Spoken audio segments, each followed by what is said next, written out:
I think it's very important that children understand money, they Mm. understand finance, they understand how life works. I mean, Mm. and our kids always appreciated that we sacrificed so they could go to the best schools. They went to Mm. private, and they appreciated that. They understood that we made, Yeah. we made a sacrifice for that. So, Mm. but yeah, I think, I think a key thing in developing the next generation a healthy mindset and a healthy um, economic mindset in our kids going forward is that you need to be open and talk to them about what your lifestyle is.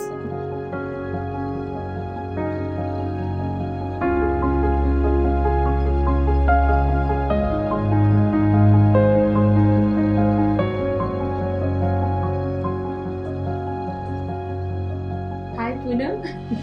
Sanjana, how are Hi. you? Very good. Nice to see you. Yes, it's been a while. It's been a while. Yes.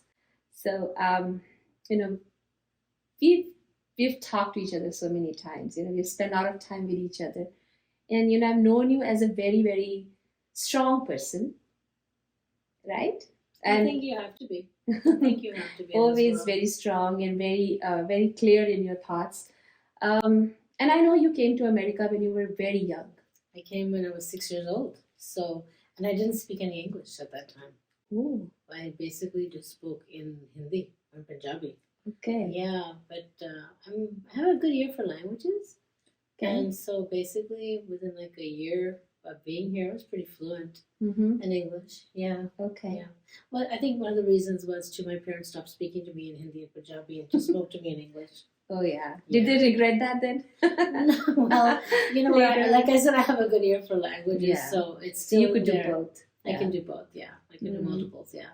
I'm And I've also seen you can fluent speak good Punjabi too, right? Punjabi and English, and I'm fluent in Spanish also. Oh, So, okay. yeah. Wow, I didn't know that. Yeah. Okay. All right. So you were 6 and then you moved here. Obviously, language you learned fast. Mhm. Do you remember anything you like you said, "Oh my God, this is really great.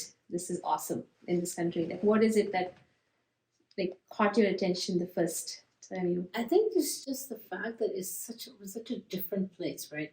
You're coming from India, where there's a still you see a lot of like beggars, and you see cows on the road and things like Yeah. that, and you just didn't see that here. You saw paved roads, everybody had a car, Mm. and we had a small apartment, and even that was very comfortable, when we came, and the food was amazing. I mean, you get all kinds of overwhelming abundance of groceries in this country, right? Mm. As well as like fast food at that point hadn't come to India, but fast food was Yes. very prevalent here. Yeah. Okay. Yeah, so it's just it's an eye opener. Mm-hmm. So cleanliness Definitely. and Good. food, variety, all that. Yes, yes. Okay. Yes, Yeah, I remember in India there were not that many fast food in 1970s, right? It was very just growing a little bit, right? Yes, but America was a totally different place at that time. Mm. In 1970, it was a different world.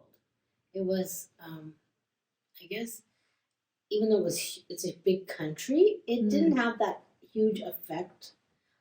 You didn't feel like that you were like in a big world. You even wherever you were, whatever city you were, Mm-hmm. it was very comfortable. Okay. Yeah, it was like there was an atmosphere of neighborhoods, and we Okay. had we had an abundance of that in this country. Master Mm. planned communities, Okay. parks, around homes. Just it was different. And this, you landed in California directly? We landed in California. My dad's sister was here. Okay. So she was in Woodland Hills, and she sponsored us. Okay. So we just stayed with her for like a week or two, because my dad Okay. is a very independent person. Hmm. So he got a job. He worked for the railroads in India, and he got a job here at Union Pacific Railroad in California. Okay. Yes, I started working with them as a marketing manager. Wow. And then just made Okay. his way up. Yeah. Mm. My mom worked in, she was a teacher in India, but when she came to the U.S., she decided to pursue an accounting degree. She was good with math. So she worked on that. She, went to school and got her accounting. And in those days, if you went to school for accounting, you could also get temporary jobs along the side. Okay. And she used to do that too. Yeah. Wow. Okay. Yeah. Okay. Is that where you got your accounting your accounting personality. Maybe. I mean, I've always been really good with money. Money, right? Yeah, that's something I've always been really good with. Hmm. But I was a normal teenager, normal child who liked to spend. I was an only child, so I really didn't have anybody, you know. But I was never like I understood the value of it, that you had to work hard, and especially because when I went to college here in this country, I basically worked in the bookstore and helped pay for my tuition at UC Berkeley, and I got some partial scholarships. But I was always pretty good with money. I think so. I think it's an innate skill. Yeah. But I think it's also because my parents are very open about it, and they would talk about money and how much. This is what this pays, and this is what this car. Which car should we buy? And if we buy this car, this will be the payment. If we buy this car, this will be the payment. Okay. What should we do? Yeah. So comparing and analyzing information. Right. They always set that up at home. So like, my dad used to love to buy and sell properties. So I at that point learned a lot from him too, because he'd say, this house is this much and we can rent it for this much and we can do this and this. And so I learned a lot, like in those days, basic finance from this kind of stuff at home. Yeah. So parents also played a role kind of keeping you informed of the decisions they were making. And then you were also involved with them. That's also important. Sometimes no matter what the parents try, the kid doesn't want to be a part of it, but you were. Yeah. Right? Yeah, I was part of it. And my dad would always ask my opinion. Yeah. Always. Yeah. Okay. He wouldn't always do what I said, but he'd always ask my opinion. That's good, right? At least you were heard, right? Like, yes. Yes, absolutely. Okay. Anything you want to talk about, like in those days, comparing with nowadays? Any differences you notice in this country? So when we came to this country, there weren't that many Indians at all, like there are now. Yeah. If you wanted to meet somebody, if you went to a store and you saw somebody Indian, you're like, hey, how are you? And you'd start talking. That's what my dad would do. And then come over, let's have khana. There was a lot of, even in those days, students here studying from abroad, from India. I remember growing up that they'd be at our house. A lot of my mom would be cooking for them because they missed their food. But yeah, no, in those days, there were not many Indians at all. In my school classes, maybe I was one of two. Maybe, and then in high school, maybe one of four. So a very different world than what it is when my kids went to high school and in elementary school. Now we have an overwhelming amount of Indians these days. It's completely different, right? Now I would say that California is definitely a melting pot. There's lots of different cultures. India and Asia, all Asian cultures. Yeah. Yes. Yeah. It's a different one. Even you can see that even here in Ruby Hill, right? How many Indian families have moved in, and how young they are. Yeah, that's true. So in terms of culture, what do you think? Like, was it simpler that time, or do you think it's more open and simple now? In terms of culture, like overall human culture, like. I think it was simpler in those days. Yeah. I mean, okay, so let me give you an example, right? So if you wanted to watch an Indian movie, you had to go to a theater. There was no VCRs. They came later. Yeah. So VCRs, DVD players, all those came later. But if you wanted to go to an Indian movie, you'd have to drive to San Francisco and watch an Indian movie. If we were in Omaha, Nebraska for a year, because my dad was transferred to Union Pacific headquarters. And that's another, in Omaha, Nebraska, there were a total of 20 Indian families. All different religions and castes and different Gujarati, Punjabi, South Indian, everything. And what would happen is, so because there were so few, we actually became like a tight-knit family. And so once a month, somebody would host and we would get together. And that was lovely because that was our roots when, I don't really remember if there were any Hindu temples in Omaha, Nebraska. I know when we were in California, that was another weekend excursion. Let's go to the temple. All together. Yes, let's go to the temple. Yeah. And because there wasn't that much of our influence or culture here because there weren't enough of us, right? Yeah. So it was simpler. People would get along better because it was a smaller, cozy. Yeah. Yeah. I never really faced discrimination per se in California. Wasn't it in Omaha? Maybe no, not so much either. I think certain parts of the United States, of course, it exists. I think now in California, it's such a melting pot. Yeah. That's just. We are probably the majority. Yes. Yeah. But so education. You went to UC Berkeley and then you studied there. So was it in finance or? No, I did a political economy of industrial society. So I got some economics, some poli-sci in there, and then I also Okay. did Spanish as a Okay. full major. In those days, we had double majors. Okay. So I Okay. did double major in Spanish, Mm-hmm. and I really enjoyed it. I mean, that and was language good. has been, you said, your strength. Yeah, right? always. I mean, in high school, I was taking French and Spanish, Mm-hmm. and then listening to Punjabi music and watching Indian movies, and Mm-hmm. so I had all that in my head floating around. Yeah. Yeah. And then, once you got married, then you had kids, obviously, your husband was he here? He came from India. How did you marry? His sister sponsored him, and he Okay. came on a permanent immigration to Rockford, Illinois. So Okay. that was a different world. So Illinois versus California, big difference, right?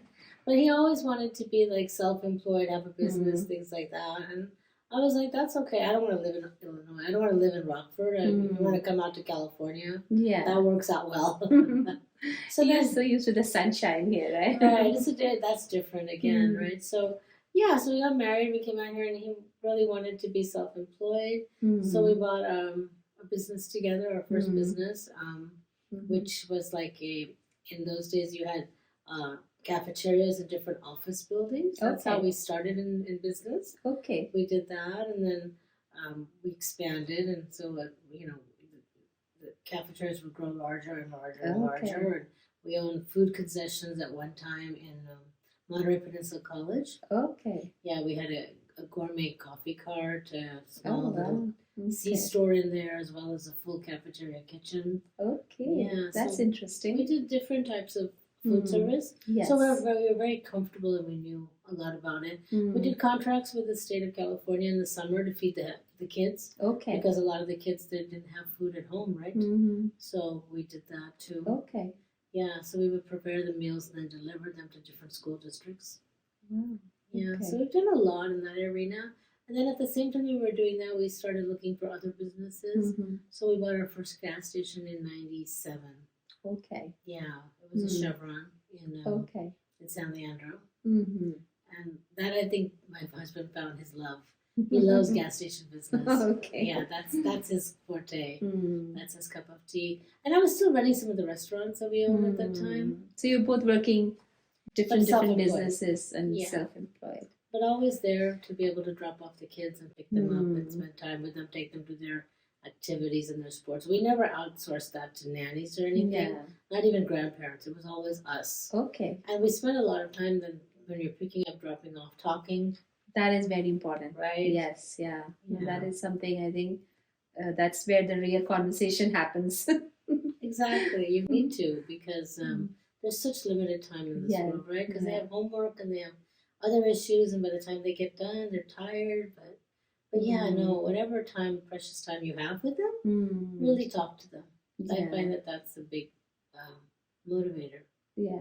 Yeah, it changes their mindset too. Especially if you're with your kid in the car, you're like just with the kid, you have their 100% attention. Yes, that's right. Yeah. Yes. So that's nice to know, how you, came to this country at such a young age, but, you kept growing with your family, right? First with your parents who kept you informed and involved in everything. Yeah. And that made you who you are, basically, right? 100%, definitely. Yeah. And then you also do the same with your kid. You told me before also, like, all the decisions at home you guys discuss. Yes. So we do, because I think it's very important that children understand money. They understand finance. They understand how life works. I mean, and our kids always appreciated that we sacrificed so they could go to the best schools. They went to private, and they appreciated that. They understood that we made we made a sacrifice for that. So, but yeah, I think a key thing in developing the next generation, a healthy mindset and a healthy economic mindset in our kids going forward, is that you need to be open and talk to them about what your lifestyle is. Because let's be honest, they can't afford this, right? They can't afford our lifestyle. I don't think so. It's gonna take. It was a different world for us, and so we had the opportunity, and then housing started to increase, and now it's almost untouchable, right? Yeah. They're gonna need our help, but at the same time, though, it's good to tell them, like, give them an allowance, make them make them aware of it. Don't spend it all because there is no more. You can try to save some of it. Maybe you have something that you really want to buy. But won't you feel better? Like, I think one of the best tools is when they're in high school and they want a car. Well, maybe they should make the down payment on the car. Maybe they should start working and saving money for that. Those are goals they can be proud of, right? You're going to be there to help them out because they're not going to be able to afford the whole thing. There's no way. But maybe if they put it, if they can save up enough to put the down payment, there's nothing wrong with that. I mean, it's important. These are all learning curves and tools. Make them available. Make them available. Do it. Think about it. Instead of just saying, okay, here's your $200 a month. No. Maybe you should get a part-time job. Or maybe you should do stuff online. That's another thing. The whole world's changed. These kids can make money online. It's incredible. There's so many things that they can do. They can have little stores. They can become influencers, bloggers, whatever. There's so many things, And they're so savvy. So you said, you spent, you gave them that, what do you call, the toolkit of how to, what do you do with the money, and give them enough guidance and, give them basically, this is the money, this is how I'm spending on you. And so basically keeping them up to date on the finances and everything, right? So no need to just keep them sheltered all the time, right? Right. I co-signed on their credit cards when they were like 12 and 13, opened them bank accounts at Wells Fargo, then had them apply for their own credit cards. Had one of my children, when he was in first year of med college, I put his name on a contract to buy him the condo where he was living. So I try to do that if possible, that like decisions like that. They don't understand what they're signing, but then we're here to explain and back them up on that. Right? But I mean, I think,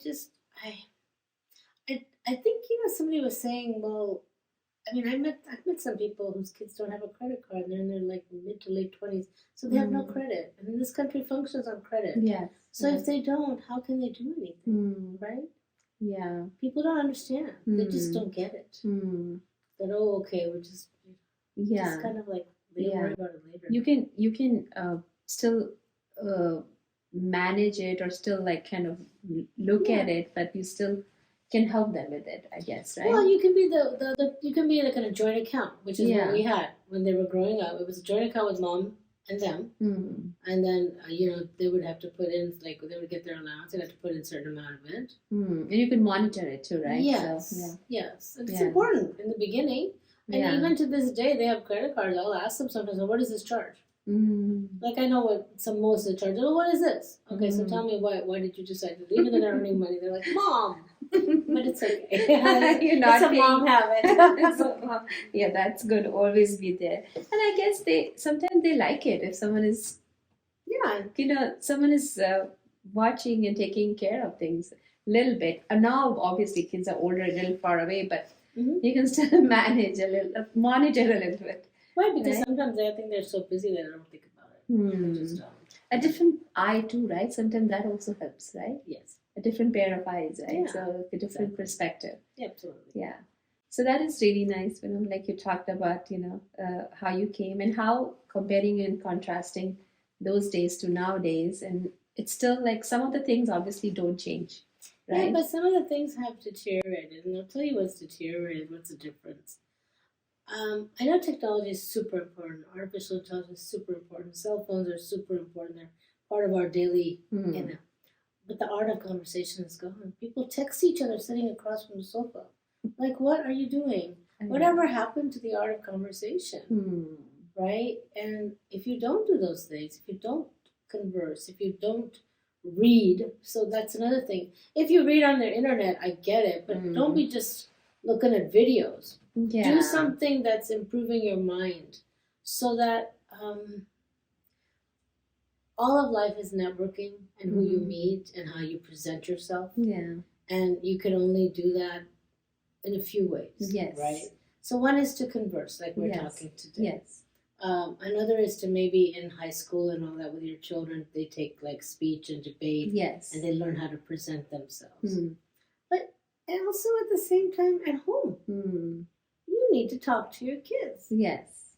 Mm. We will watch TV together. Mm. We will watch TV together. We will watch football together. We are together. And so it's important. And then the conversation flows. Yes. And I know when we were purchasing some of our commercial properties, I had so many to evaluate, like 125 I evaluated. I gave each kid 25. I said, look at them. Tell me what you think. Do you like this? Do you not like this? Do you think this is a good location? Do you think this is a good center with multiple tenants? If you like it, why do you like it? If you dislike it, why do you dislike it? Yeah. And what do you think is better? And look at the financials. It's pretty clearly written there. Yeah. And you're smart enough to understand that this is what net income is, gross income is, what rents are. Yes.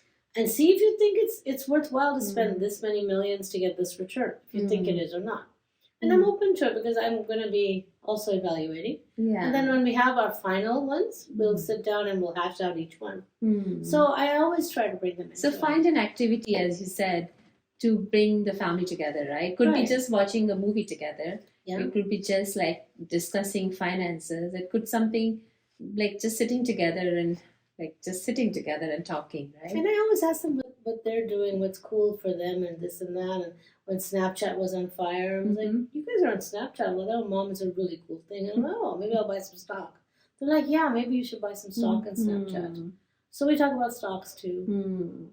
So every family might have a different topic, but the goal is to have some topic, right? Yes, exactly. Find whatever something in binds common. you. Yeah. Besides the like actually have some in-depth comments. Maybe see what's happening in the world and talk about it. Yeah. You should have some general knowledge. Some general knowledge, some discussions. And watch some also news based on together. the age group of the kid. If the kid is old enough, obviously you can talk different things. Younger kids, you can probably do stuff together, activities together or something, right? There's some great learning programs out there. Yeah. And you learn it. Good. And we learn without it. And you learned it from your parents, keeping you informed, and the same thing you did with your kids. So basically, it's the same kind of flow, right? And fun, and just always be willing to listen and tell them. They can tell you anything, you won't judge. That's another thing, right? Don't judge. But sometimes there is no right or wrong, Just let them talk. Right. Yeah. Exactly. Which is something very important you said, because don't judge. Just let them talk. Yeah, because then they won't talk. You see, if you judge or you say, this is not whatever, they're not going to talk to you. They won't open up to you. Yeah. Whereas if you're there, they'll tell you quite a bit of what happens. And some of it is shocking, and you're like, oh, really? Okay. All right. And then you just kind of keep your mouth shut so that they'll tell you some more. Right? That's true. So evolving, as I said, I heard Poonam, evolving as a little child to a woman and mother of two boys. You've kept it consistent in communication with your boys, and the same thing you did with parents, and parents saw you being engaged and you were talking about everything, and that's what you did with your boys also. Yes. So as a what I'm learning from you today is, like, for any young parents, it's important to converse with your kid. It's getting them engaged from day one. And don't ask questions that they say yes or no to. Yeah. Don't ask those kind of questions. It's not a yes and no. How was your school today? Good. No. That doesn't tell you anything. Yeah. Was there anything today in school that was different? Did you and you'll know, because when they're young, you get the syllabus that this is going to be either teacher work day today or something else today or whatever. Ask them those questions. Did anything happen interesting on the playground? They can't say good to that, right? So the questions have to be rephrased. They have to be rephrased, and parents don't. They don't have time. Yeah. You see, that's another problem that we're facing. We have parents who are workaholics, who are trying to make a living, right? I don't blame them. I honestly don't blame them. I get it. But somewhere during the day, sometime, you've got to just have, like, even if it's even like 20, 30 minutes of dinner, just sit down and talk. Yeah. Because I understand, like, your parents might be at work and the kids might be at a daycare. Same time. And then afterwards they're picked up and they may have an activity and they're rushing to the activity. I totally get that, because I think that's real life, right? But somehow, some way. You have to make time, right? Yeah, even if it's like when they're young, if you could just read them a story and then a little bit talk about, because they're young, they want to hear the story and just talk Yeah. about their day. Did you have a good day? Yeah. Yes. What no. happened? And Little ones are more open. Mm. It's those teenage years where they shut down. They shut down. Yeah, but the little ones will tell you everything. Mm. You know, mommy, the teacher was angry with this child today because what did I do the homework? It said that the dog ate the homework, and all kinds of cute things come out of their mouth. That's right? That's so. But yeah. Yeah. Thank you so much, Poonam, for joining me today, and such a great conversation we had. I think this is going to be very helpful for any parent who's looking for tips on how to communicate with your kids. Different age groups, right? Small, young, older kids. There has to be some place where we can all talk to our kids, right? We have to. It's our future generation. That's how the world's going to be. And if you don't, then you've done a real disservice, right? So keep the communication going. Absolutely. Right? Communication is the key in every aspect of life. Yes. Thank you. Thank you very much. It's a pleasure. Thank you. Thank you. If you want to talk about anything at all, then you know who to call. Just tell Sanjana. Tell Sanjana. Tell Sanjana. Tell Sanjana. Just tell Sanjana.